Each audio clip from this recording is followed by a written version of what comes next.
Hello नमस्कार. आज जेवण बनवायचा तर खरं कंटाळा आला होता. तुम्हाला जेवण बनवायचा कंटाळा आला तर तुम्ही काय करता?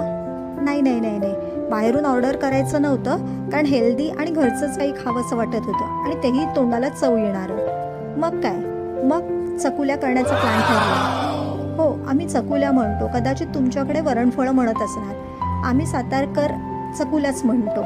मग काय, कुकरला मुगाची आणि तुरीची डाळ पटकन शिजायला टाकली आणि एकीकडे कणिक मळून घेतली. कणिक म्हणजे गव्हाच्या पिठाचं आपलं कणिक, नेहमीची चपातीला करतो ती. आणि मग पटकन डाळ शिजल्यानंतर कढईमध्ये थोडं तेल टाकून जिरं मोहरी हिंग टाकला आणि खमंग अशी फोडणी केली.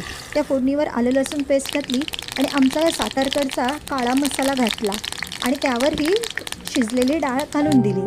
आणि मग डाळीला उकळी आल्यानंतर त्यामध्ये चपातीची जी आपण कणिक मळलेली होती त्या कणकेची एक चपाती लाटली, जरा पातळसरच लाटली आणि त्याची चौकोन म्हणजे आपण शंकरपाळ्या करतो ना तशाच शंकरपाळ्या आखल्या आणि त्यानंतर त्या उकळणाऱ्या डाळीमध्ये सोडल्या.